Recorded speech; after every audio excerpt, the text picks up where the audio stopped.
On this week's episode of the Pop Culture Spectrum, we are joined by my friend Dr. Kenzie Savage. Not actually a doctor, but I'm giving you the credentials that I think that you deserve. So, Doctor of Lost Media, Kenzie Savage. We're going to be talking about Lost Media today. Kenzie, thank you for coming on the show. Thanks for having me. There we go. Yay. All right.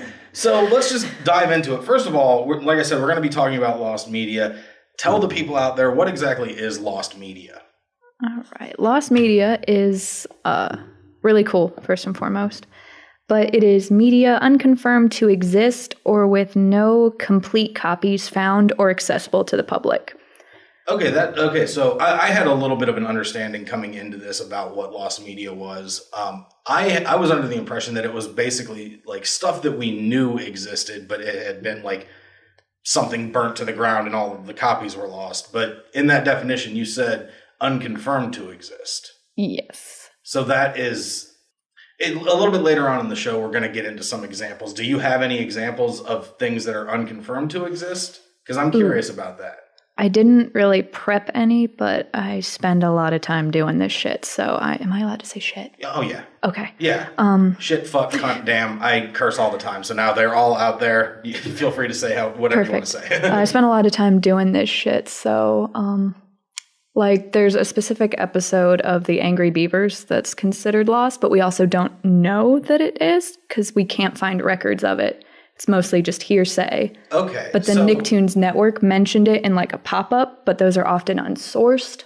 Okay. So it's like, does this actually exist? Because my follow-up question was going to be what drove people to think that it existed, but it was some Nicktoons pop-up thing. Yep. Is that all that leads people to believe that was it just like an episode title or something? Yes. If I remember right, because I haven't read about this in a while, someone had like a fan fiction that was of a very similar plot that a lot of people think people are confusing. Angry Beavers fan fiction? Yeah, it's out there apparently. I don't know why I'm surprised. There's fan fiction for everything. It just really Angry is. Beavers seems like such a random thing for that. It is. I don't really remember it. And I had a point, but then I lost it. That happens to me all the time. And just people on forums, because a lot of this stuff just comes from, hey, I remembered this one episode. And then it turns out you really aren't good at retaining memories of random episodes of Angry Beavers for 20 years. So, yeah. So, okay. So that's what Lost Media is. Do you have other things that people should know about Lost Media before we get into... I am just a collection of note cards. Give me 1 second. Kenzie is so awesome. She did homework for this, and she actually has note cards and things written out. She did way more prep for this than I ever do for any show. I want it on record that they're color-coded. They are color-coded. They are lovely, even though the handwriting is awful. Hurtful, but deserved. It can be a lot of things. It can be films, music, advertisements, even like bumpers and stuff that go in between stations. So obviously people have more interest in other things, but everything. So basically anything that is, I guess, in the pop culture landscape that at one point existed or is believed to at one point existed that nobody can find or view or listen to or anything like that anymore. Yes, okay. Which is actually where we get into a specification that I have written right here to ask what you think about. Okay. Right here where it says accessible to the public. There are a couple of these, and even ones that I'll talk about later in my note cards, they do exist like in the Library of Congress or in other databases and archives. You just either can't go see them and you can't like mass publish them. So do those still count as lost? Why would you not, why is the Library of Congress being so stingy? Why can't you? I think you can go and personally view it, but you can't distribute it. You can't make copies. It's only an individualized thing. You can't just put on fucking YouTube so that everyone can share. Is that due to copyright stuff or? Probably. Huh. Although a lot of Lost Media is old as shit. So I would think the copyright was expiring on a lot of them. And we will get into that in a later example. All right. I would say that part of me wants to say that yes, that does count as Lost Media because it's inaccessible to the quote unquote common man. But at the same time, part of me wants to say that it's not Lost Media because if you really, really wanted to view it, you would be able to figure out a way to view it. I don't know where I land on that. Me either, because at first I kind of saw it as I don't know, you get in trouble when your parent takes your phone, you don't have your phone, but you know where it is. Yeah. It's not lost. Yeah. But at the same time, a lot of examples that I like kind of fall into this, so I feel like Well, then in that have case, to we're going include to say it. that's definitely lost media. Hell yeah. I appreciate your support. Yes. So that card's done. Lost media is not banned or censored media or media that's just out of print or circulation or like an imported foreign media that doesn't have a license anymore. But sometimes that leads to lost media. So like an uncensored copy of something can get lost. Okay. But if you, just because it's been censored doesn't mean it's lost. You know what I mean? It's not lost yet, but that provides an environment where it becomes easier for it to become lost because it becomes rarer, and the fewer copies of something there are when accidents happen. If somebody's house burns down and they happen to have a copy of this rare thing, now it's closer to becoming lost media. Yes. Like, I have an example for this too. Awesome. You really did come prepared. I appreciate it. Really did my best here. Like The Land Before Time, which was by Don Bluth and Spielberg. Bluth wanted a lot of extra scenes that Spielberg thought were too spooky, so they were cut. And you can see stills from these scenes in other merchandise, like books and stuff, but there is no found, archived or otherwise, copy of the original movie with the 19 scenes that were cut. Is Don Bluth the guy that we had previously talked about? From My Dream. Yeah, that was behind like Anastasia and what else did he do? Oh, American Tail. He did American Tail and the Dragon's Lair video game that haunted me as a child because I couldn't fucking beat it. So that's actually fascinating and kind of bums me out because that sounds super fucking cool. Like, I would love to see a cut of Land Before Time with scenes that were deemed too spooky, but it really kind of bums me out that I can't. Yeah. This is the cruelty of lost media. It really is. Yeah. You can see stills of it if you buy some of the books, or storyboards have been found for some of them. I don't think all of them. Interesting. So were they things that were actually animated and just cut out, or were they conceptualized but not actually? I think both. Okay. Because some were done before, like, the score was written, which makes me think they wouldn't have been fully animated yet. Okay, but like earlier drafts of it, not probably some pencil tests. Okay. I would think. Man, but I'd love to see that. Some of them, like, some shots are awkwardly like faded to black, or things that weren't in certain areas now are. So since those cuts are so awkward, I think a lot of them were like ready to publish. Okay. Oh, there's also like real life things that can be lost media, which brings me to my own specification I feel we need to have. Because I think we also need to specify that media can only be lost if it was meant to be shared. Like, okay. Like there was that dude they made the movie about who was like hiking or whatever and got his arm stuck in the rock and had to like 27 hours. Yeah, that dude. Yeah. The real dude like filmed himself making like when he thought he was gonna die, like making goodbye videos and shit. Mm. And those are considered lost media because he's like, no, you can't fucking see those. And there's no reason. So you don't consider that I don't think so because it wasn't. There's no reason to publish that. Okay. Let the dude keep his dying tapes. Okay. There was also. Did that guy actually die? No. Oh, okay. He just thought he was going to. So like in case someone finds me, it's fair to call them his dying tapes then. Or there's like 13 minutes of a girl being tortured from like England back in the 60s, like before she was murdered, and like the police have those tapes and no one needs to find that. I wouldn't, that's evidence. It's not lost. It's, yeah. And there was also, the thing, like with 127 hours, it gets a little bit tricky because there was a movie made out of it. So now that the original actual footage of it becomes tied to that movie, and I can see why people would consider that lost media. But I'm inclined to agree with you that it's really not. And there was also a documentary called Grizzly Man. I almost put him in the note cards. Nice. Which was going to transition to me saying sometimes things get grisly, and then we would have laughed. It would have been fun, but I cut it. I think we're still having fun with it.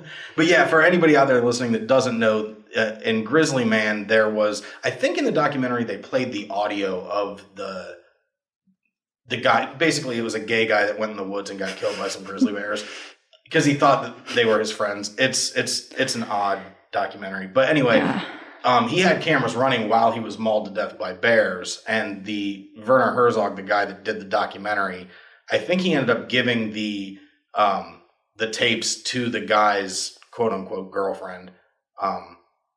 Ex-girlfriend. Ex-girlfriend. Like even worse. Yeah. But again, based on everything that we have just discussed, that wouldn't be considered lost media because, although I don't know, that guy, I think he was putting some of his stuff out there. Yes, but did he want his death? I don't know. That's tough to say. He was a weirdo, so maybe he was, and maybe, but I don't think we get to decide this. That's a fair for point. Ourselves. That's a fair point.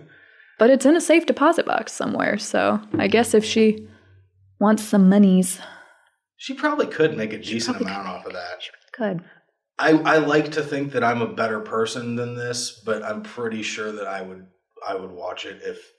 I don't know. I think a younger Dan might have watched it. I'm getting too old to see that kind of shit. I'm soft. You're soft. You're super soft, yes. I probably would have just destroyed the tape when it was handed to me. Yeah. Like, I don't know why she wouldn't. If I were in her position, I absolutely would have destroyed it. If somebody gave me a video footage of a loved one being brutally murdered by bears, there's no way that I would ever watch it. I would immediately destroy it. It's weird that she didn't, but maybe they had a really rocky relationship. Like maybe it was a really shitty breakup. Sure he was gay. Okay, that's fair. Okay, so that covers what lost media is. Now let's get into how does media get lost in the first place? Improper storage is a big one for really old shit, like with the big reels and stuff. Yeah. Turns out those are finicky. Yeah. There's also just I can't read, apparently. Told you had bad handwriting. Fuck you. Sometimes things just, there's not a lot of interest in them when they come out 40 years ago, and then somebody remembers it 40 years later, and then trying to find this 40-year-old piece of media that nobody gave a shit about when it was relevant is hard. Both of what you just said, actually, the one, you obviously know way more about lost media than I do, but the one fun fact, quote unquote, that I stumbled upon that I knew about was I got curious about what the first movie sequel ever was. And it turns out it was a sequel to The Birth of a Nation, which was it was the early 1900s. And Birth of a Nation was actually a really successful movie at the time, even though it was like really pro Ku Klux Klan, like fucked up movie. But it was really popular at the time.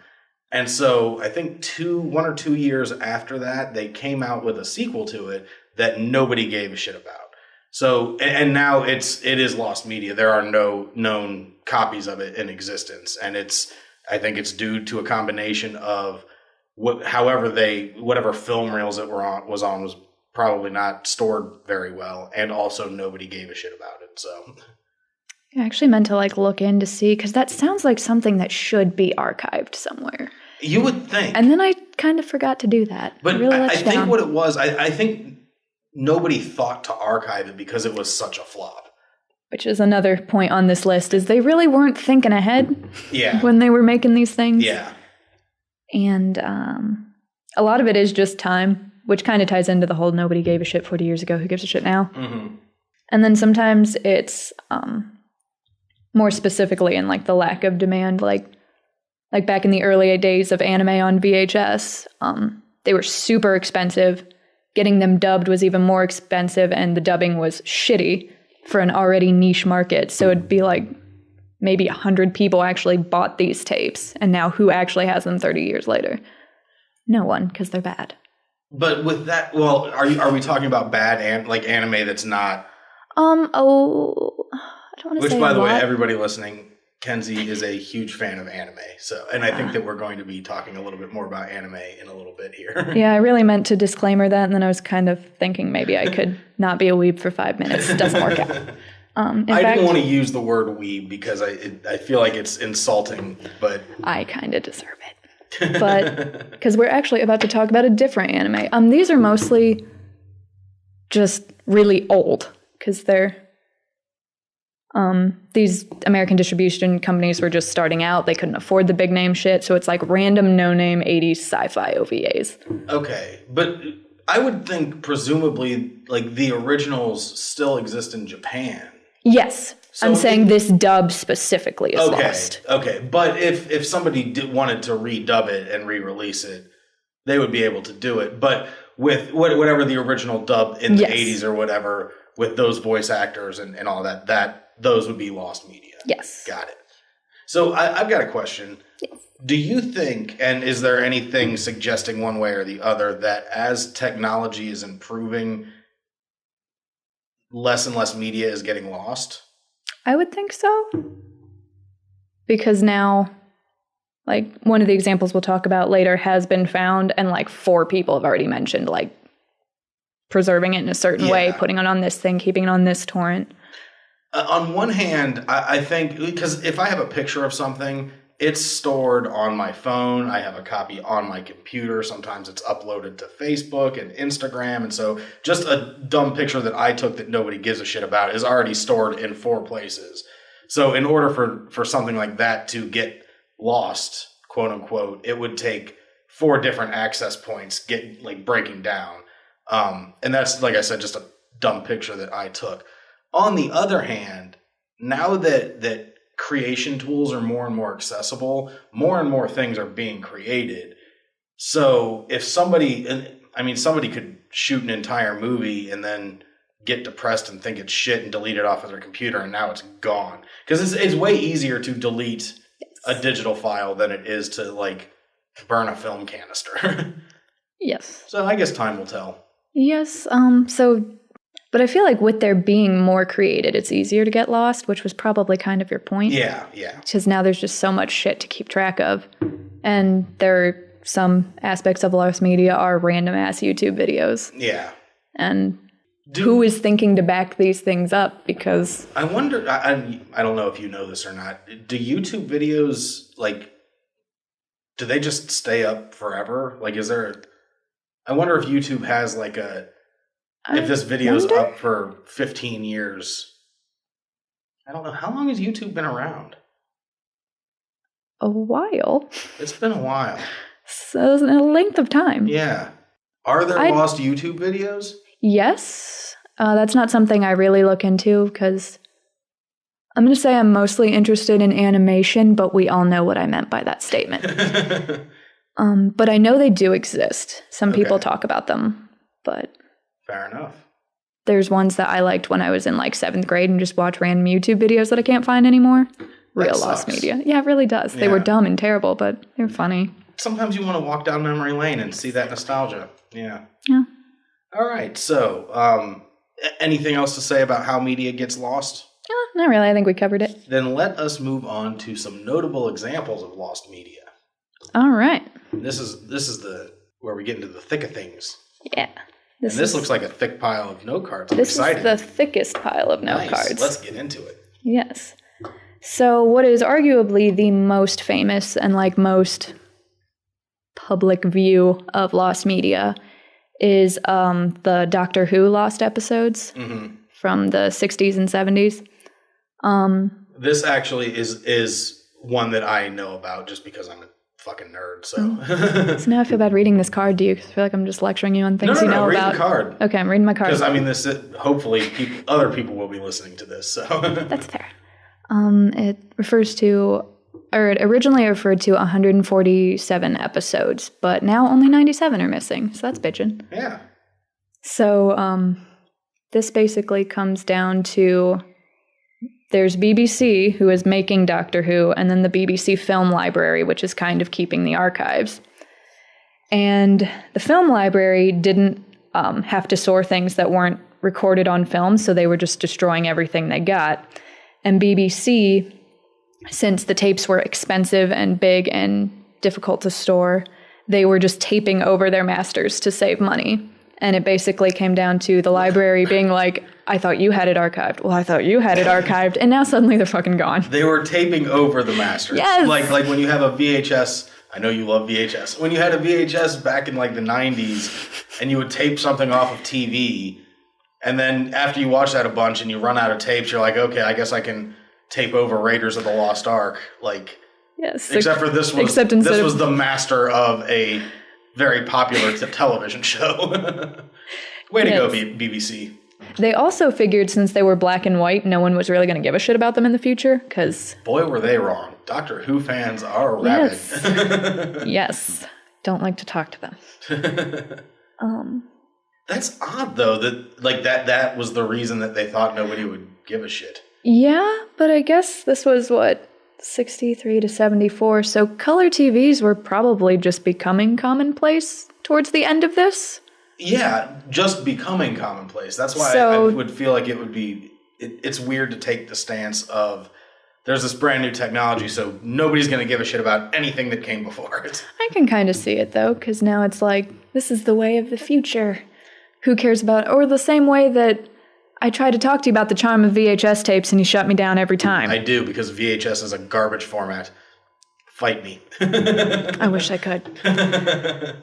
So they figured no one was going to give a shit anyway, and then people are going to give a shit, and later BBC will ask them if they have copies of it. That's hilarious. Which I believe is on this note card. I've given up on translating that sentence. Yes, so in 1974, they did, because it wasn't just Doctor Who. BBC taping over their masters was something they were doing pretty much as policy. But in 1974, I did not know. Yeah, they were just... What a weird way to run a company. You gotta save money where you can. I guess, yeah. And destroying your most popular property is the way to do it.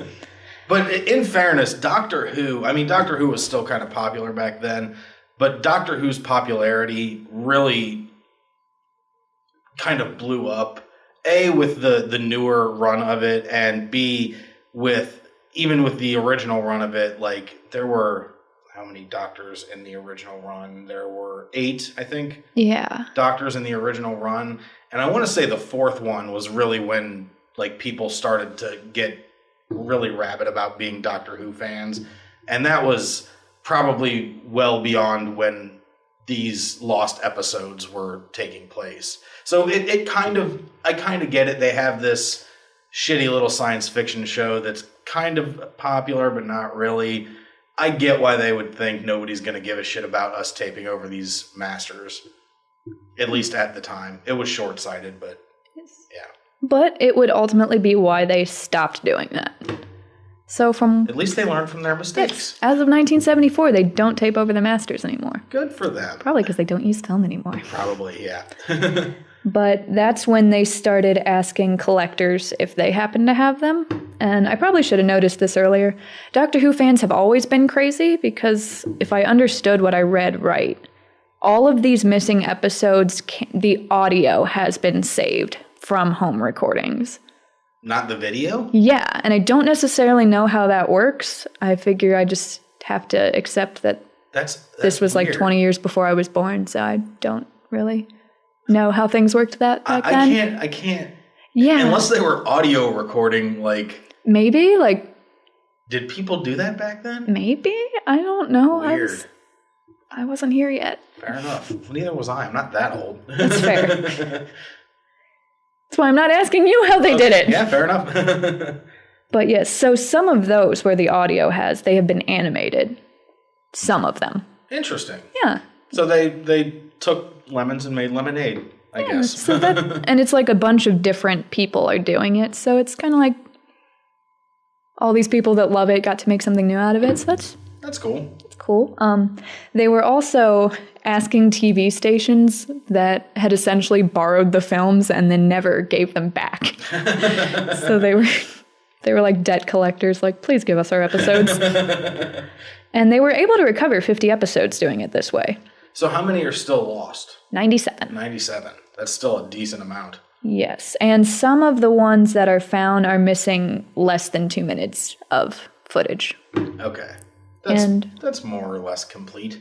But one of them was found as recently as 2013. So, like, they're still trying. Well. So, shout out to them, I guess. Yeah. Good on you, BBC. Yeah, and that's really all I have about Doctor Who. All right. What else do we have for notable examples? All right. This is where things start to... Get weeby? No, none of the notable... Okay. Oh, this is the weeb pile? stack. Okay. I limited myself to only 2, though. Be proud of me. I applaud you. Thank you. No, this is where things get weird. This is A Day with SpongeBob SquarePants, which was a big deal for a while. People were trying really hard to find it, and it falls into the existence unconfirmed thing. Okay. But this one was fun because it was kind of going on as I was getting into lost media, so I kind of really got to watch this one happen and like learn the updates as everyone else learned them. Shit's crazy. So was this an episode? Oh, we're getting into that. Okay, all right. This was a mockumentary style film about like SpongeBob's not relevant anymore, so he hosts a contest, and like if you win, you get to spend a day with SpongeBob. Okay, I haven't watched nearly as much SpongeBob as you. Not many people have. What I have seen, I thoroughly enjoy, and I'm just based on that description, I'm really fucking bummed out that it doesn't exist because that sounds awesome. It does, but this is still a fun story. Okay, I promise you, a fun journey here. So nothing was ever, the first thing to be found about this was a handful of sale listings on a couple of different websites. It looks like the first one was Amazon, and then other ones were just copying them so that they could have that competition ready to go. Mm. So it's just the cover image and the title, and that so like as a pre-order kind of thing? Okay. So it turns out from that cover image, because that was all we had to start working with, the background was actually a commissioned piece of art for some dude that he's a realtor, so he wanted like a modern take on SpongeBob's house. So the dude just stole that art right off the bat. And then there's a kid on the cover that's like the first stock image that comes up when you type excited boy jumping. So that's that. But then at the top where it has like quotes from all these great people, the quotes are from people and magazines and stuff that don't actually exist. Huh. None of those are real. And so far this is sounding like a shitty Photoshop, like just someone was dicking around in Photoshop and it got taken way too far. Yes. So some people did some digging, kind of talked to the distributors, and all they could get was that it had been canceled and promo material might have been made. What an oddly cryptic thing for them to say. Cryptic thing. Yeah. So they start looking into the company that's listed on the box, which I believe was Innovision Films, which is just an alias for something called Regal Films, who make a lot of these unofficial documentary type deals. So the first thing you notice when you go to their website is that it immediately starts trying to install malware. Oh, that's fun. So yes, that's that. And basically it's all cryptic as hell. Like most of the people listed there aren't real people. All the numbers that are listed don't go anywhere. One of the few real people that were able to be found was some dude named Lorenzo Hawley, who seems to be like the top of the Regal Films, who owns a grocery store called Foy Foods. And this grocery store... This is all like real, like, it's off cloak the shit and dagger, clandestine CIA kind of shit with shell corporations. And like, I'm imagining you getting to the bottom of this. You have like a bulletin board with red yarn going from one thing to another. I am Charlie Day. And just screaming. Can we talk about the mail? So he has this grocery store, and its address is actually what's listed as the headquarters for Regal Films. And clearly, it's not. So, but if you go onto the grocery store's website, you will find that there are just tons of empty pages that are basically just there to hold space. And then there are some that actually do have content. One is a scam for making tons of money. I can't remember the exact system they call it. One is for teen sex cams. Wow. Celebrity sex tapes. That's usually where I get my teen sex cams, is at the grocery store. See, I go to the grocery store to find free UK dating sites. Oh, absolutely. Where else would you go? Yeah. So, what was this guy's name? Lorenzo Hawley. I'm writing this down, and I'm going to look into this guy. Yeah, I really didn't look any further than A Day with SpongeBob, but we will get... This is fascinating to me. Yeah, I really wanted... I kind of forgot that we were even talking about a SpongeBob thing. I'm so caught up in what the fuck this guy has going on. Caught up in those sex cams. But Yeah, I meant to do that, but I was really trying to get these because I have actual homework to do. So I was doing most of this the night before. Like my actual homework. Yeah. But so anyway, there was another dude who was able to be found. They were able to get in contact with him, and when asked, like, his name was Jason something, I think. They were like, "Is this?" And then he immediately got angry and hung up. So was he someone from the Regal movies? Or? Yes. Okay. Did anybody ever talk to Nickelodeon? Since this was all unofficial and was hoping to skirt by on parody law. Oh, okay. Which here's where a lot of speculation has to do with copyright because Viacom is vicious. Yeah. So we'll get back to that. So interesting. Yeah. So that's shady as shit. But anyway, Lorenzo himself was hard to track down because he's running teen sex cams. He's probably not trying to be found. Yeah, he doesn't seem like a guy that's on the up and up. But like his grocery store also had like its own brand of organic foods with no contact information, but they were at like a farmer's market. Did anybody ever actually go to the grocery store? Like, was this a real grocery store? Yes. What was reported, because like the Lost Media, they mostly talked through the Lost Media wiki. They had made like a Skype group and they were all kind of doing this shit together. Their reports were that they had asked for him. He wasn't there. They like left a message and then his employees were told not to talk about that. So like they were like, what the fuck? We want to talk about a day with SpongeBob SquarePants. And he's like, don't fucking talk to them. What? Which would make me feel really unsafe at my job. Yeah, I would want to quit immediately. Like, I hope all these people did. I over a SpongeBob movie, like what the hell was going on here? Something far more nefarious had to have been taking place. Everything was all speculation, but like the 4chan side of this search was pretty convinced it was a front for like money laundering or something. That would make sense. But it doesn't sound like they were making any money if they weren't actually related. But I don't know how money laundering works. Yeah, me either. I know in theory, kind of, but I don't. So was this ever actually like in a purchasable state on Amazon? Like, could you buy that? Like, it was always just in like a coming soon kind of thing. Okay, then in that case, it wouldn't make sense for money laundering because you can't make any transactions. Yeah,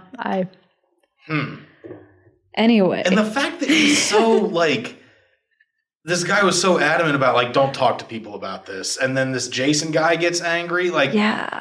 Man, this is weird shit.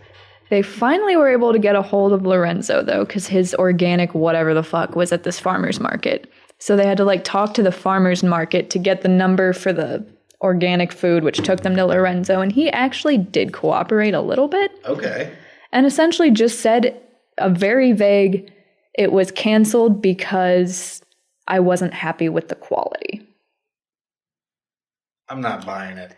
I'm not either. I'm not buying it, Lorenzo. He confirmed that some sort of promo material was released at some time, but wouldn't get too specific, which makes me not even want to buy that. Yeah. That doesn't explain enough. Which comes back into the speculations with Viacom being brutal with their properties. Yeah.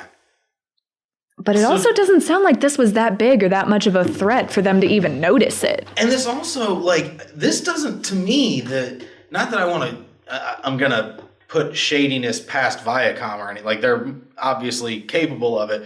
But this doesn't sound like, this sounds like this Lorenzo guy and maybe this Jason guy were into some shady shit. And I don't know. I'm going to do some Googling into this. Yeah? Because this is fucking fascinating. Like, I've always been interested in Lost Media to an extent. I didn't know there was this interesting of shit going on with it. Yes, I probably shouldn't have opened with that. Not everything is a fucking scam, but it's okay.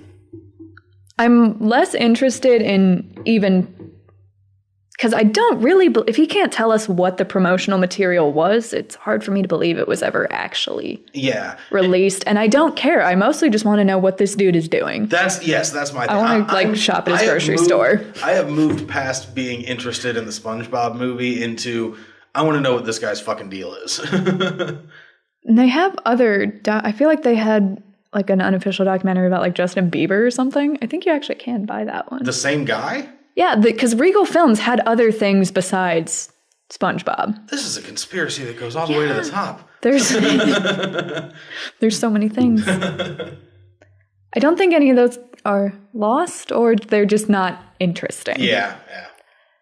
But they can't all be schemes. Yeah. So are there any other notable examples? Yes. Okay. What is... Oh, that's another SpongeBob card.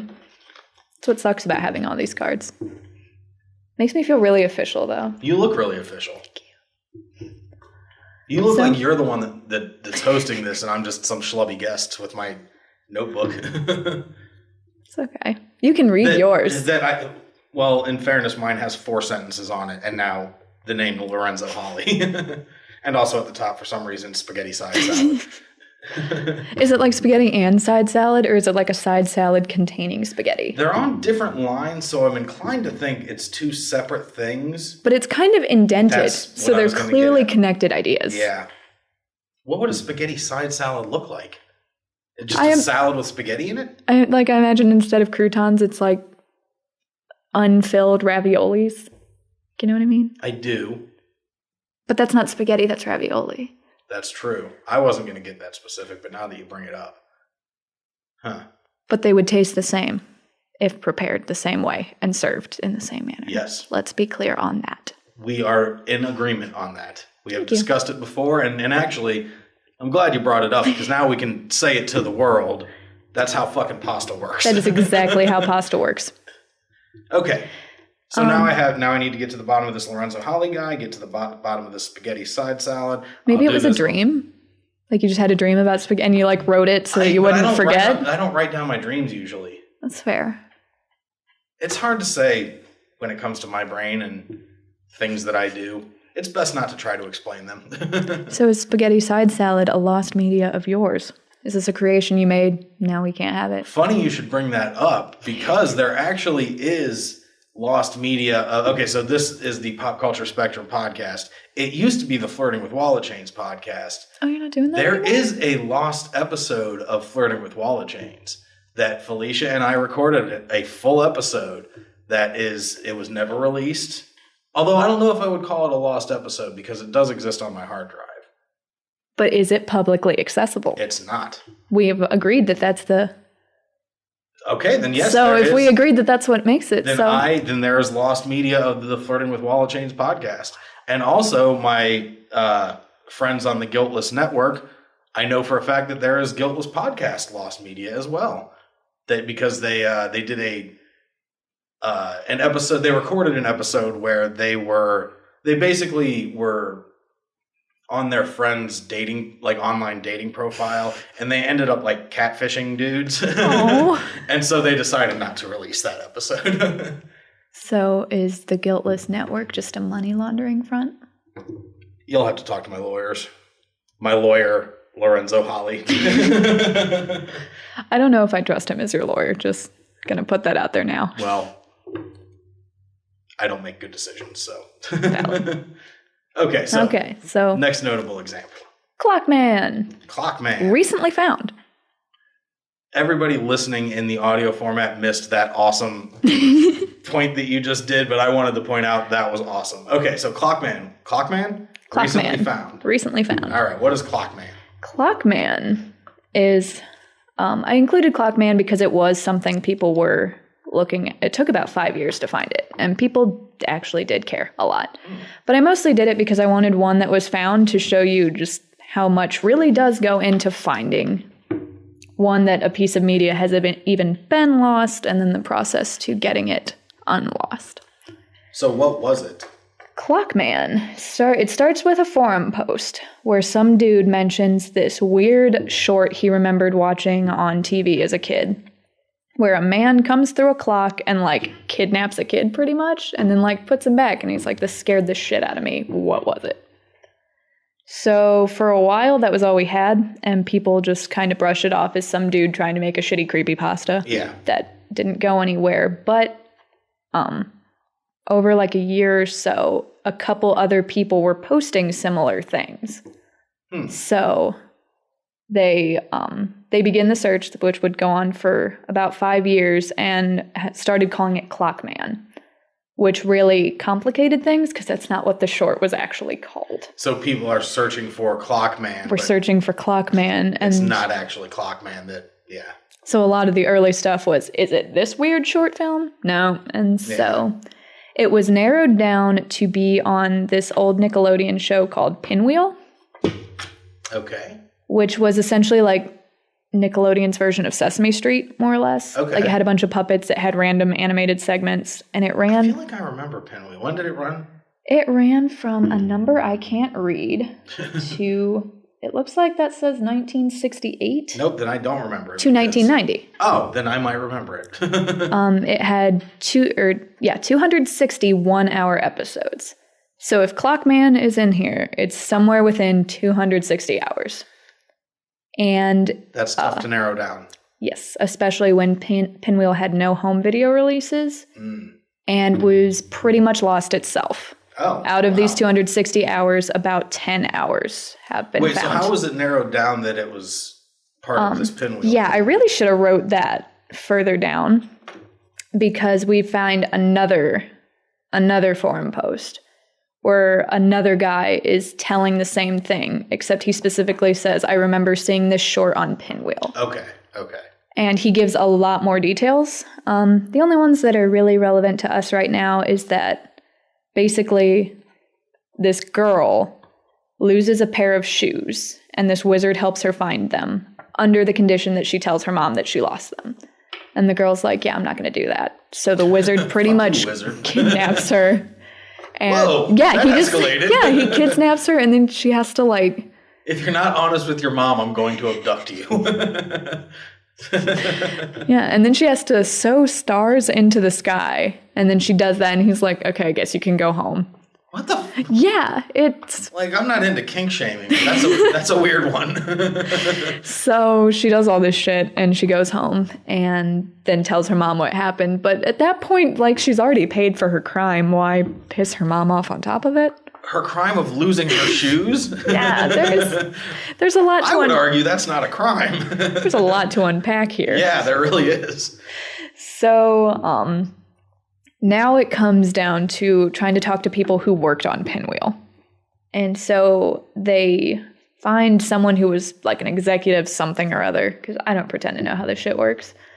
And he says it was probably in season 1, and he didn't come on until season 2. So talk to these people. So we're talking to the producer, who tells us that most of the shorts were bought from a company called Co-Films. And what Co-Films did was they like bought animation from other countries and then distributed them to places like Nickelodeon and HBO. I was about to say, was this a foreign company? Because that sounds like some foreign shit. I lost my shoes, and then the wizard, that sounds foreign as fuck to me. Very similar to a Hans Christian Andersen fairy tale, but not exactly. Yeah. So they're taking all these things and distributing them. But as more and more businesses started producing their own animation in-house, they're gone now. So we know it came from Co-Films, but Co-Films is fucking dead. And it turns out the president has been dead since 2001. But someone was able to contact her daughter, who was supportive, but basically didn't have anything to help. So things are kind of at a standstill for a while I read more of my notes. And so when was this all, you said that like this whole trying to track this down was recently, like in the past? I'm pretty sure it got found like middle of last year. Okay, so like, very recently. Very recently finding the Co-Films people. So we've basically hit a dead end because Co-Films is dead and a lot of their shit just got picked up by random companies. Nobody really knows where to go with it. So we know where it came from. It came from this Co-Films, and now there's nowhere else to go with Co-Films. Yes. Okay. Except I feel like that it didn't. Co-Films brought it to the U.S. Okay. We don't know how it got to co-films. Okay. Yet. Gotcha.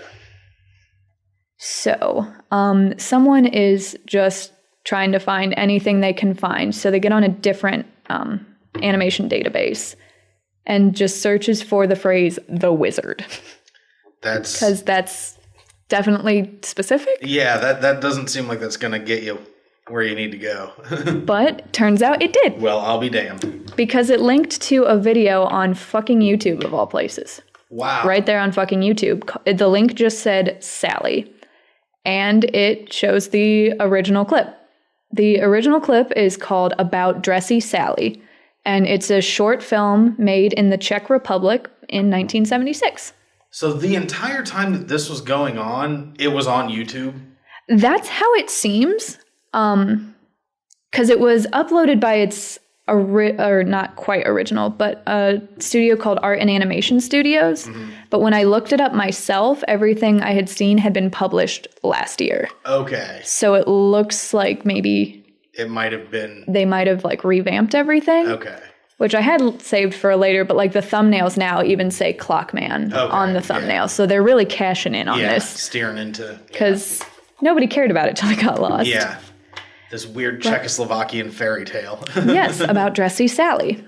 So I'm absolutely going to be watching that later today. Yes. Some things were misremembered. It turned out she lost gloves instead of shoes. Huh. But everything else is pretty much the same. He comes out of her clock and like kidnaps her and shit. And I didn't actually watch the clip, but I have to watch it because it sounds so oddly. We can watch bizarre. It subtitled and dubbed. Nice. They put both. So yeah, we got Sally, and they were communist at the time. So they said they really didn't know where their properties were being sold to. They got sold to something called the American... I think I wrote company twice. The Learning Company of America. There we go. These are literally just scribbles. I'm pulling this all out of my hat. So they dubbed it and sold it to Co., who sent it to Pinwheel, which got us where we are today. So another group called AV Geeks, they are dedicated to archiving educational films, and they had an archive of the dubbed version, which I don't see how this is educational at all, even slightly. Like, don't. I'm trying to think of some. No, unless the lesson is don't trust wizards. Well, I think that is a good lesson. Or like if you tell the wizard you're going to do something, you should do it. It's teaching kids how to tell your parents about lost gloves. Yeah, I mean, maybe that's the moral, like, don't lie to your parents just because you think you're going to get in trouble. But I think there were softer ways to deliver it than being kidnapped. I think that's probably what they were going for, but that's not at all what I'm taking out of that story. I'm taking this poor girl was traumatized by a wizard. I mean, she got off a lot easier than the girl in Hans Christian Andersen's tale. What happened to that girl? This girl did have shoes. Okay. They were red. And, like... Basically, the short version is Was she eaten by something, or that seems to be the way that fairy tales go? She was an orphan, and then she got adopted by this rich lady who, like, gave her these red shoes. So she wore them to church, and this old lady was like, you only wear black shoes at church. And she was like, fuck you, and wore her red shoes. So then when she was walking home, like, this wizard, like, put a spell on her shoes that they had to, like, dance forever. And she couldn't stop them. And the only way to stop them was to amputate her feet, and then she, like, died in that process. Classic fairy tales. Classic fairy tales. So at least this girl got to go home. That's a good And got her gloves she back. She should count her blessings. So yeah, that's really all I got on Clockman. All right. But that's interesting shit. It takes time. Yeah. And there's a lot of... It's fascinating to me how, like... And also really cool how people come together as a community and, like, work together to track this shit down. That's super cool. And just how much media exchanges hands to the point where we're getting Czech Republic animations from the 70s. Yes, yeah. So those were notable examples, but what are some of your favorite examples of lost media? Some of my favorite. Okay, this one that I have on top is one that I found last night while I was compiling these, but it was a really short article. But I couldn't believe it when I read it, so I hope you think it's as fun as I do too. All right. It's a film called The Cure for Insomnia from 1987. It is 87 hours long. So there's point number one. Yeah, that's like 4 fucking days. It's I'm willing to bet you're going to fall asleep at some point. That was the point. We'll get to that. Yeah. And it has the Guinness World Record for the longest film. Really? Which it will probably hold for the rest of its life. Or for the rest of our lives. Yeah. 87 hours is yeah. So, what... But this is lost media? Yes, we don't... It was shown at the School of the Art Institute in Chicago. Okay.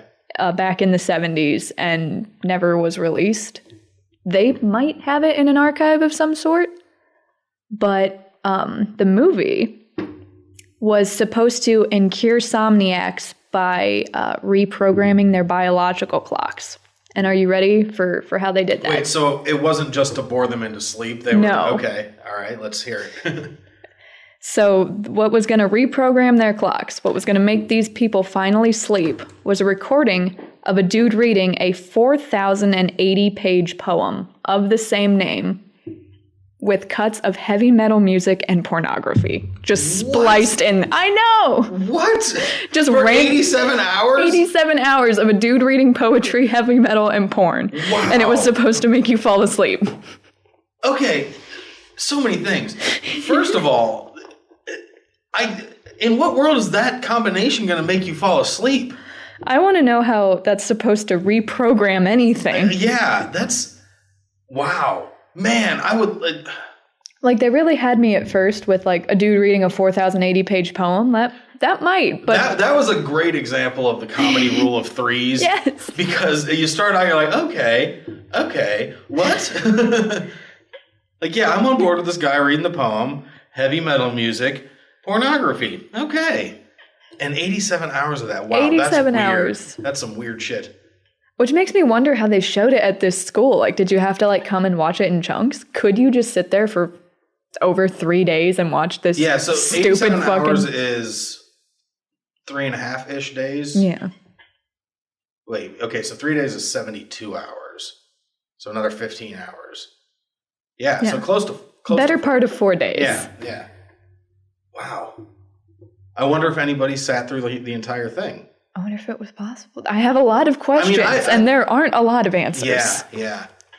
So do we know how this got lost? Besides just maybe people didn't give a shit because it's... Yeah. Nobody would ever really seriously want to watch this.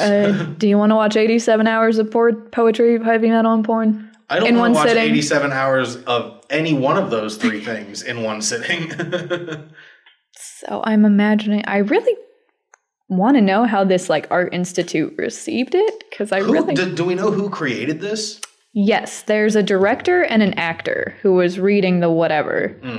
But I didn't write any of them down for some reason. I doubt they would be names that I would were recognize anyway. All nonsense names. But if you want to look into it on your own, we can find those. Okay.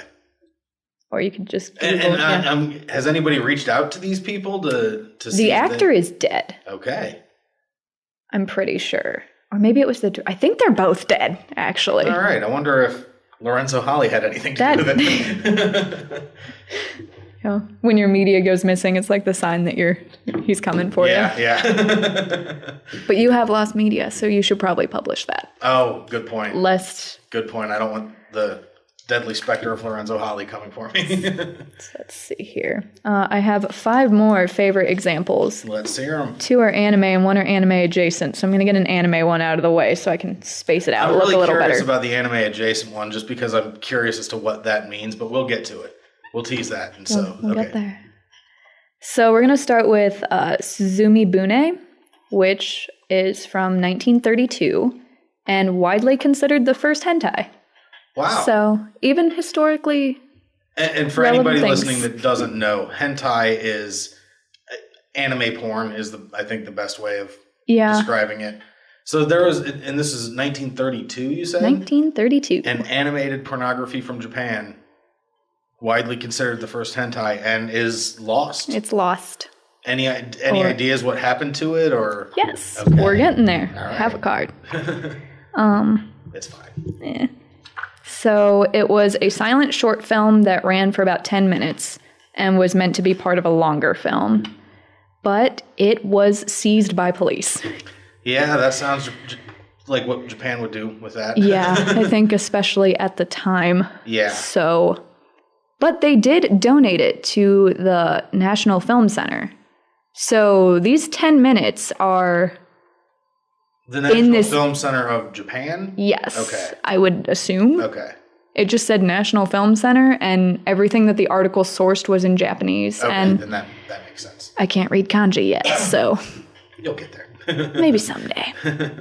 But, yeah, so it's somewhere in Tokyo. But I just thought it was cool that it was literally taken by the police. Yeah, that's... And then they gave it back, which I guess was nice, but kind of shitty since he's been dead for forever. Yeah, well, when did they give it to the National... In the early 2000s. Oh, okay. So the police had it for 80 years? 70, 80 years? Yeah, I'm assuming they probably just, like, put it on a shelf and then just kind of found it, and they were like, oh, that was shitty. We should give that back. That would be hilarious to be the guy that discovered, like, what's this on the shelf? And just pop this into the film reel. Oh, this is the first hentai. Better get this to the National Film Institute. Yeah, so there's... Oh, and Suzumi Bune translates roughly to cool ship. So cool ship. I imagine it took place on a boat. Huh. We don't really know a lot. I'm curious. You said this was about 10 minutes and it was supposed to be part of a larger... Yes. Was it supposed to be like a feature-length hentai? Or was this just like a sexy portion of a regular animated movie? I don't know, but I feel like if you're like opening with the world's first hentai, you should deliver the world's first hentai. Yeah. Like, really make it count. Yeah, that's valid. But we'll never know, because the police... I have so many questions about the details. And there's really... And this was almost 100 fucking years ago, so... Yeah. We're not going to get them. Yeah, that sucks. But yeah, and since it is porn, more or less, I really don't feel like the film center, like, shows it. Yeah, they probably don't have screenings. So I really don't think we'll ever get to know what Suzume Bune even was. That's unfortunate. It really is. Yeah. But this is one of those where it's like a cool example, but it isn't an archive, so is it lost? Yes. Yeah. We can't get to it. No. And so it is lost to us, and that is a damn shame. So yeah, I wonder if there were tentacles. Well, they were on a ship, so presumably they were in the ocean. And I feel like I read somewhere, but I don't know where, that like tentacle porn started because of the strict censorship laws on Japanese porn. I've read about that too, yeah. So I imagine maybe this... No one can prove that we're wrong. That's true. Yes, it was. Maybe this is what caused tentacles. Because the police seized it, tentacles were a backlash to censorship. Yes. This is animated pornography on a boat. I'm putting pieces together, making my own theory that, like you said, cannot be disproven, so... This poor guy had to live, his whole life knowing that he invented tentacle hentai, but no one believed him. How long did the guy live? I don't know. I didn't really look that far into it. I had a deadline. All right, fair enough. But Suzumi Bune. Suzumi Bune? Is that... Suzumi Bune. Suzumi Bune. N-E-N-A. Nay. Or N-E. Nay. Okay, all right. You're ruining me. Sorry. Okay, so... Oh, one of mine is missing. That's not good. Lost media. Lost media. My note cards. Lost media. I lost my lost cards. How did I... Nope, here they are. Nope, that was a different color red. Ooh. There's a problem when you use red and burgundy. Oh, no. I don't even know that I'd be able to tell the difference. Oh, this is no bueno. Okay, I'm gonna have to pull that one out of my hat. So we'll just cut right to it. Okay. As I knock shit over again. This is the freewheeling one that you lost the note cards. So lost the note cards. So what is I it? finally have my own lost media. It is a 5-episode arc of Mr. Rogers' Neighborhood, which has also been found. Oh, okay. But I just really thought the subject matter of it was cool. Is this one of those things where like a very family friendly show had a very dark series of episodes, like in Different Strokes when the kid got molested at the bike shop? Almost. Was that Different Strokes? I think that was Different Strokes. Either way, okay. So I can't prove you wrong. Yeah. What was the 5-episode? So first, ABC made a film on TV that I would have the name to if I didn't lose my cards. So, they made a TV movie that I can't remember anymore, but it was, showed a lot of graphic nuclear war footage. On Mr. Rogers' Neighborhood. No, this is the ABC network doing their own thing. This is our origin story. Oh, okay. So they make this, and PBS is like, that sucks. So Mr. Rogers makes a 5-part series called Conflict. And basically, the people in his like neighborhood of make-believe or whatever are about to go to war, like essentially have a civil war based on jumping to conclusions. And I'm like, that's a pretty legit concept. It is, and that's also some heavy shit for Mr. Rogers' Neighborhood. Like in one of the episodes, it's like about how coins are made. So like Mr. Rogers goes to see that, and in the land of make-believe, they're making coins, but the king thinks they're making bombs. And I'm like, Jesus Christ, wow. Mr. Rogers. Yeah. So this was, you said that this has been found? Yes. How long was it lost for? Like, when did it get found? It was made sometime in the 80s. I'm so sad I don't have my cards. And they pulled it in 1996. And what I was reading said because of news of war at the time. But I was 2 years old and don't really... In 96? Yeah, I don't know what was going... Desert Storm? Maybe? I was still shitting my pants. I don't know what was going on. Fair and enough. I couldn't find it in a 3-second Google search. Fair enough. But they pulled it in 96, and that was pretty much the last time anyone had ever seen it until about 2017. Okay. So another very recent one. Yes. Someone put it up in a random torrent, and then from there somebody archived it. And then later that year, someone was able to like remaster it and fix some audio issues and stuff. Nice. And then re-archived it. Have you seen it? No, I've been meaning to, because it sounds like if I'm going to watch any episode of Mr. Rogers as an adult, it should... I'm interested in seeing it. Yeah. If there was an anime adaptation...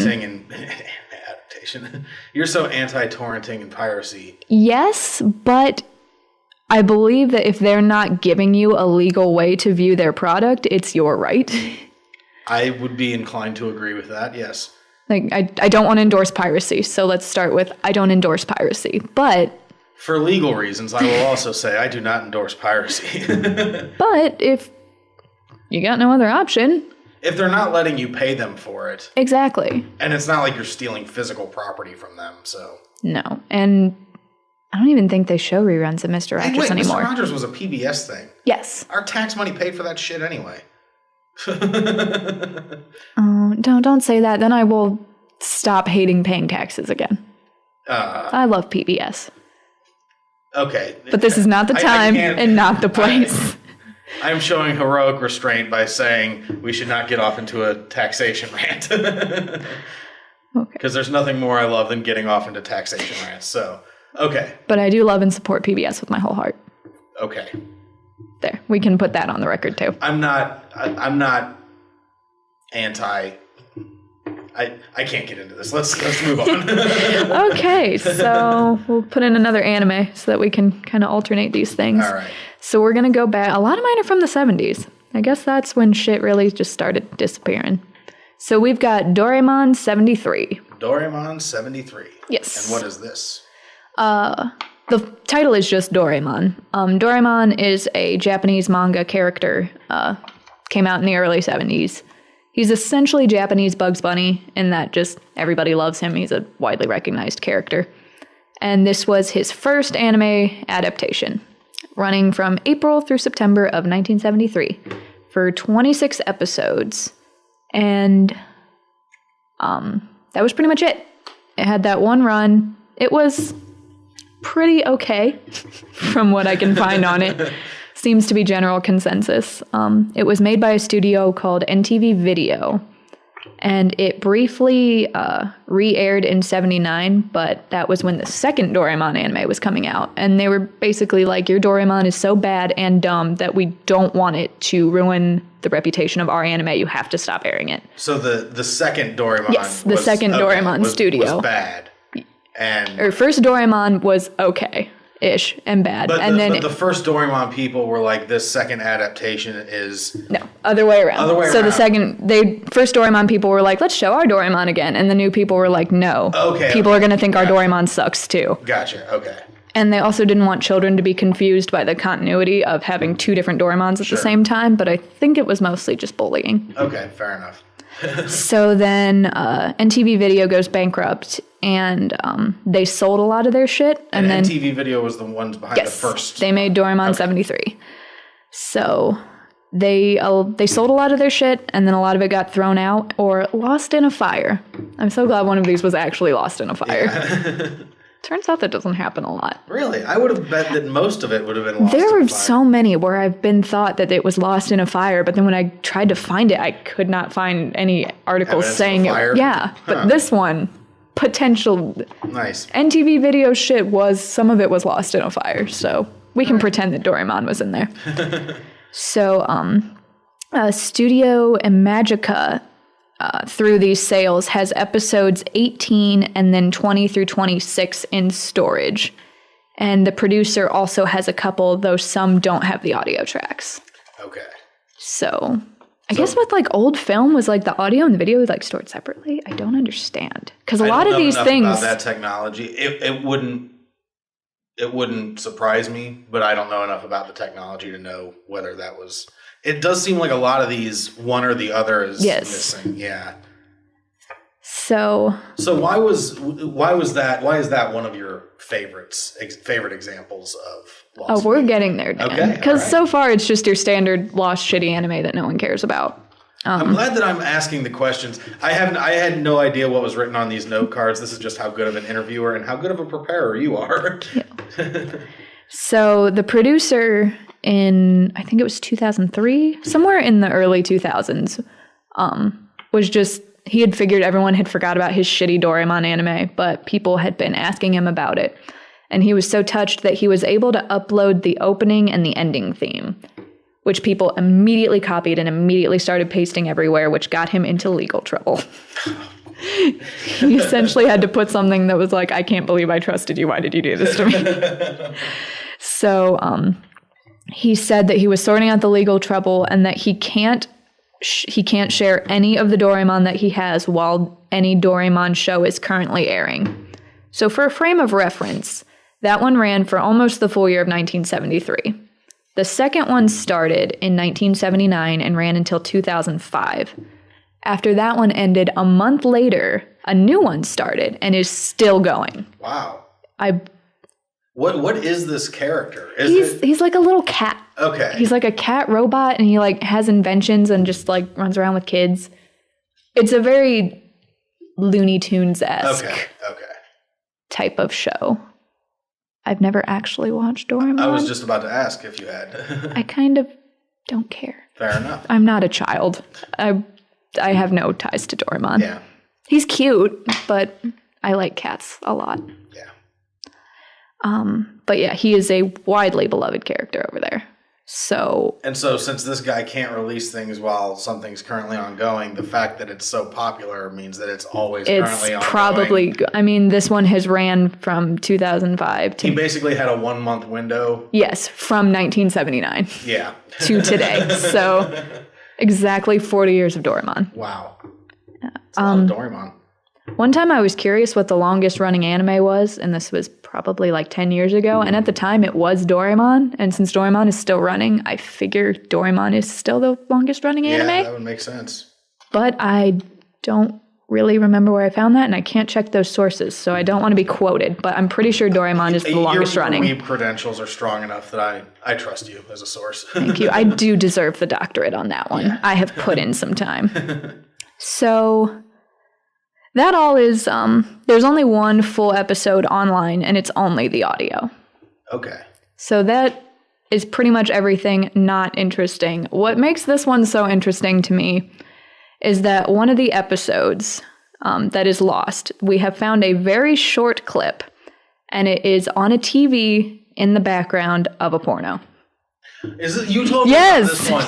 That's so fascinating. And it's hilarious. I have now, there's a clip of it on YouTube where they have pretty much cropped out everything but the TV, so you can see this little bit of Doraemon. But do you still hear the porno noises? A little bit. At one point, she the girl goes over to the TV and like changes the channel as if she's like, nah, dude, we can't do this with Doraemon here.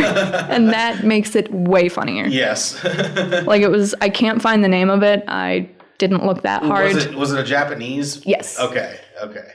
And it was, since she was able to change the channel, it was clearly airing. So it's a Japanese porno from 1973 with with our good friend Doraemon. Wow, that's crazy. And I really don't know how to search for it because I can't find a way to search for Doraemon porn, which won't give me what I don't want. Which is animated. Which is Doraemon porn. Yeah. I don't know him, but he's my friend. So, out of respect for Doraemon, that will always be a mystery. But so, if anybody out there listening knows what porn this is from, please let I or Dr. Kenzie Savage know. How did we... Actually, I like just Dr. Savage. Dr. Savage. That sounds pretty bitchin'. Awesome. Yeah. Who in 2019 just knew that this Doraemon clip was in this 40-year-old porno? Because in 2019, people are just porn geniuses because of how much porn is out there. That's fair. And everybody's so connected. Basically, you've got millions of people. If one person had seen that porn with that clip in the background, it is kind of against the odds that now that I'm thinking about it. And how did we manage to keep this porn that wasn't like good enough to be world renowned? That's not lost media. Yeah, That's the porn isn't lost, yeah. but an entire series of Doraemon. Our good friend Doraemon. Yeah. It cracks me up that she changes the channel. I know, it was funny enough that just they were like, let's film a porn and put Doraemon on. Yeah. But the fact that they draw attention to the Doraemon. Funny if like the director of this porn in the middle of it noticed that was on in the background and they were like, oh, for copyright reasons, we can't have that on in the background. Someone go change the channel. But then why wouldn't they just turn it off? I don't know. Unless I don't you're, pretend to know how Japanese people think. Like, are you watching the porn to watch the television? Like in this case, that's exactly why I would be watching porn. Okay, that's fair. But in 1973, they had no idea of knowing exactly. that would be their legacy. All right, so hey, check it out! I found my Mr. Rogers. Nice. It was stuck to Oswald. It was there the whole time. Aw. Any information? Found on there? media. The movie was called The Day After that ABC made. Okay. 5 episodes. Jumping to conclusions. Pulled in 96. Found 17. Nope. I'm very much enjoying that over the course of recording this Lost Media podcast, we experienced real-time lost media that was then found media. Wow, that really is kind of poetic. It really is. So we have 2 more examples of your favorite? Okay. We do. We're going to start with my good friend Oswald the Lucky Rabbit. Okay. So we got a big name here. We got a Disney stuff. Before Mickey Mouse came in and just ruined this poor rabbit's whole career. Is this the one that you referred to as anime adjacent because it's a cartoon? Oh, okay. We're getting there, Dan. Okay, you got to be patient. Sorry, I'm do you want to switch to the anime adjacent? We haven't talked much about my man, Oswald. Dive into Oswald. Oswald is adorable. Let's put that out there. I love Oswald. Yeah. I wish more people loved him. So, from 1927 to 1928, we have our first big Disney character in Oswald the Lucky Rabbit. And it was made for Winkler Productions. So this is before Walt Disney had his own studios. So he made, I think... So to clarify for the people listening, Walt Disney created the character, but it was not a Walt Disney Studios creation. It was created for another production company. Yes, which I believe ties into Universal because they're going to come up later. Okay. But, so Winkler Productions gives Disney a pretty good budget and a pretty good staff to make these Oswald shorts because they do pretty well. And after a while, though, even though they were doing successfully, they made 27 of them, I believe. They just randomly cut his budget and moved a lot of his staff to other projects. And he got pissed, and that's when he went and made Walt Disney Studios. But in leaving them, he had to leave behind the rights to Oswald. So that's where we get Mickey. Yes. And Oswald would still be made at this other studio, but people were kind of stopping caring. And some of his shorts were remade into Mickey shorts, which is bullshit. Wait. Like Disney reanimated Oswald the Lucky Rabbit shorts to be Mickey Mouse shorts. Okay. And I hate it. Were these the... Okay, do you hate it because you Because I love Oswald over Mickey? Yeah, and everyone still gives a shit about Mickey. Yeah. No one cares about Oswald the Lucky Rabbit anymore. I think Oswald is a better character design than Mickey. I love Mickey. I will put that out there. Donald Duck is my favorite, but okay. He feels the rage. He doesn't wear pants. Yes. You're okay with this. He feels the rage I don't let myself feel. I worked 6 years at McDonald's and really learned how to feel just nothing but hatred. Just pure rage. Yeah, so I really connect with Donald. I really do. He just puts it out there, man. Yeah. And doesn't wear pants. I believe Oswald did wear pants. That's part of his design, isn't it? I think so, yeah. Doesn't wear a shirt, I think though. The design was fairly close to the Mickey design, if I'm remembering. They really do look similar. Yeah. So was this... Disney was reanimating Oswald shorts as Mickey shorts. Only a couple of them. Okay. It wasn't like a personal, like a project, like let's remake all of them. It was just, here's a couple Mickey cartoons. But were they redoing, because you said that this other studio continued doing Oswald after Disney left, so presumably someone else was doing it? Yes. Were those the ones that Disney was... No, it was the ones that Disney made. Okay. He made some of basically just slapped Mickey Mouse over his old drawings and said, here you go. Which, as the consumer, they should have been pissed. Because it's like, you just gave me the same product. Yeah, but this was that's 1920s, 1930s? 27 to 28. Yeah, so people took what they were given back then. Okay, fair. So I've written Mickey here, but at that time would he have been Steamboat Willie at that time? I don't know. I don't know enough about the... Wait, wasn't Steamboat Willie the name of the short? I thought there were like a handful of Steamboat Willie shorts. Before they came up with the name Mickey? Yeah. Maybe. I don't know. So were these Steamboat... I really like old... It doesn't look like it here because I didn't prepare enough, but I really do like old Mickey shorts. Have you... are you familiar with the game Cuphead? Yes, I really like that style. I have not played it, but I want to play it, and I love that animation style, and I think it's cool as shit that they did a video game like that. I've heard it's really hard, and I'm really bad, so I know my place, but I really admire it aesthetically from a distance. Yeah. But it's copyright for Oswald, like the old ones that Winkler Productions had, expired in 2005, so they were returned to Disney, but 6 are missing and 3 are incomplete. So... Out of how many total? 27. Okay. And Disney has released a couple episodes here and there as like bonus features on certain like movies and collections of their shit, but a lot of them aren't accessible to the public beyond just these 9 that we don't fully have. Okay. I have here that not all that are found are confirmed to exist, but that doesn't make sense. Not all that are found are confirmed to exist. I think I meant to write 2 different points. It does. Huh. So the real lost media was the point I was trying to make there. I'm thinking that there are some that haven't been found that aren't confirmed to exist, is what I meant to write there. Not all that are not found. Yes, not all that are missing are confirmed to actually... And with licenses trading hands so many times that, although it only was like 3, but it tends to happen. Yeah. So we don't know what happened to my man Oswald. Except for now he exists owned by the Disney Corporation because Disney owns everything. Fair. But they're not like doing, like they have him back. Like, wouldn't you be stoked? Like, finally, I got my man Oswald back. Like, let's do shit with him. Like, no, we're just billions of dollars off of shitty Avengers movies. Okay. I'm only going to care about Avengers Endgame if Oswald shows up. That would be amazing. Oh, man. We can dream. It'll never happen. Like, that'd be so awesome. He just fucks shit up with his zany cartoon physics. Yes.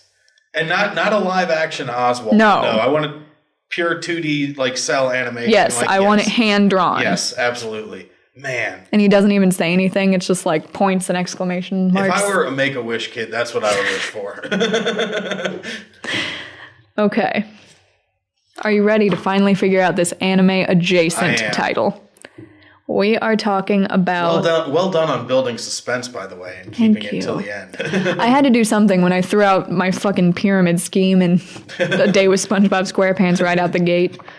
All right, so what do we got? We have something very near and dear to my heart, except that this actual piece of media is not, but it ties into something very near and dear to my heart. So we're going to talk about something called Saban Moon. Saban Moon? Yes. I'm guessing the thing near and dear to your heart would be Sailor Moon? Yes. Okay. My sweet, beautiful angel, Sailor Moon. So what is Saban Moon?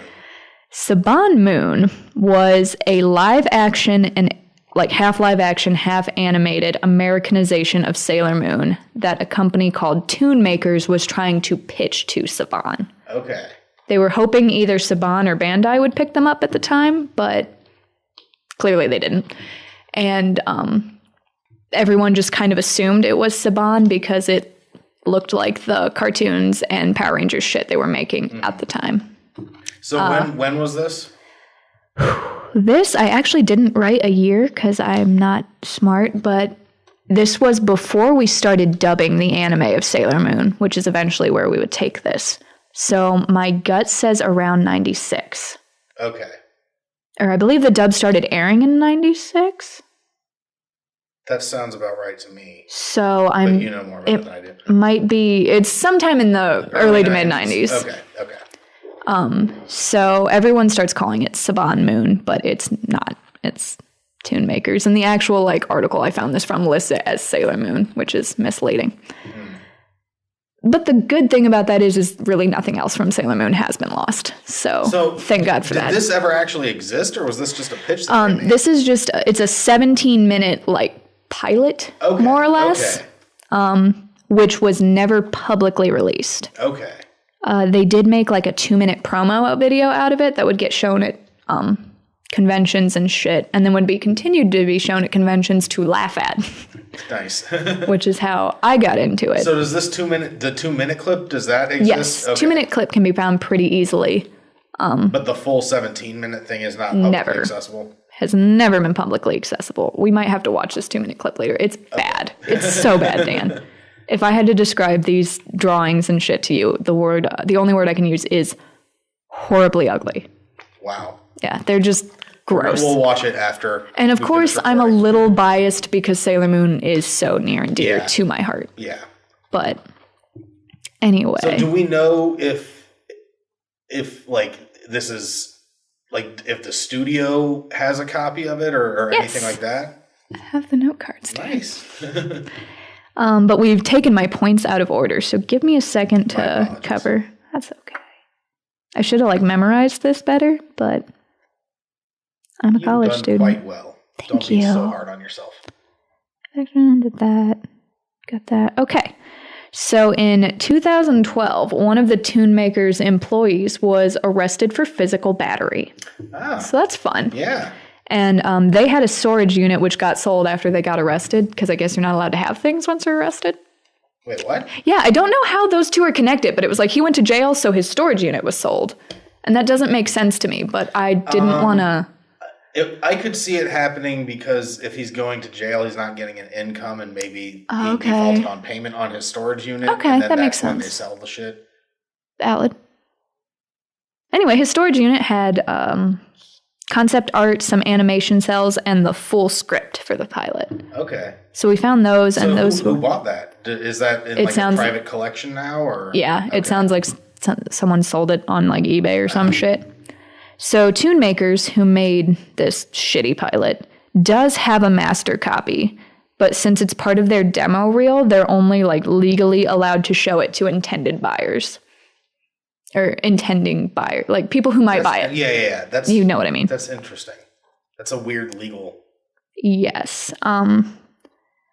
And Toon Makers hasn't done anything in forever, and they haven't touched their website in forever, but there's no official reporting now their that website they're links to a grocery store where you can find teen sex cams and UK dating singles. There we go. The girls they cast to be the Sailor Scouts are the teen sex cams. It all comes together.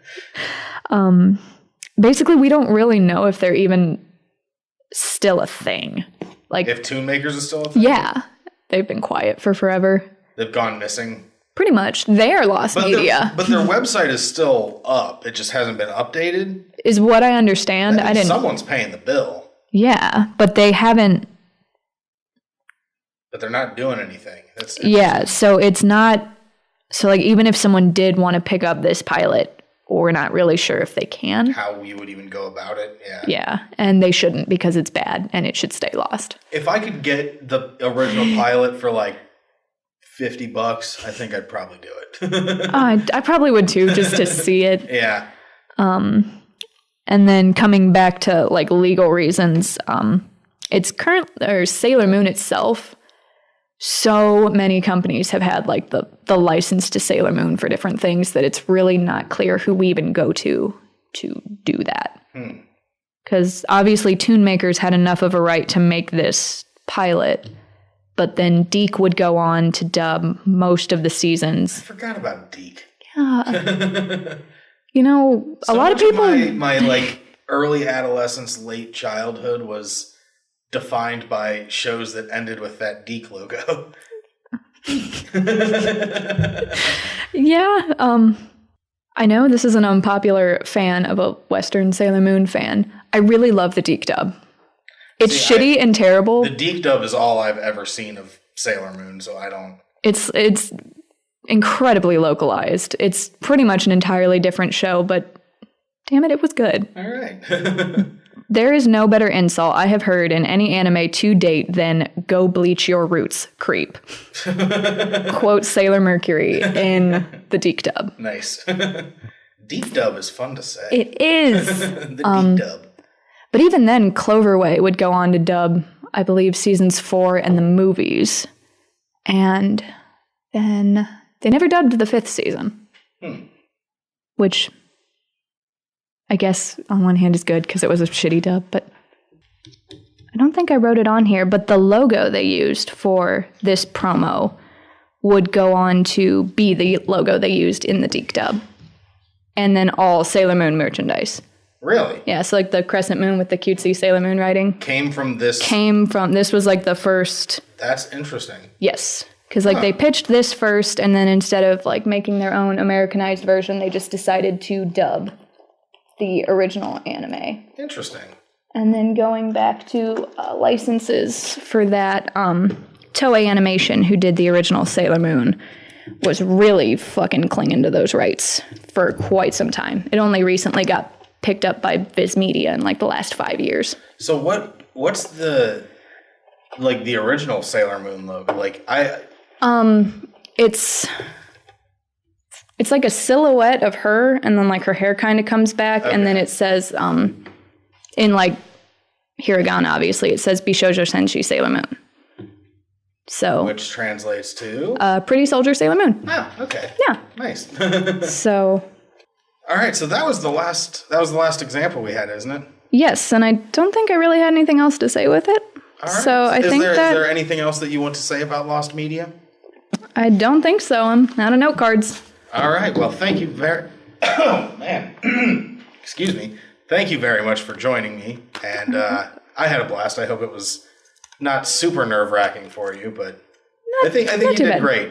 Thank you. And people out there on Twitter and Instagram, tweet at me or Instagram at me at TDM Experience and let me know how awesome you think Kenzie did, because I think Kenzie did an awesome job. And she needs confidence boosting, so let us know. And we'll see you next time.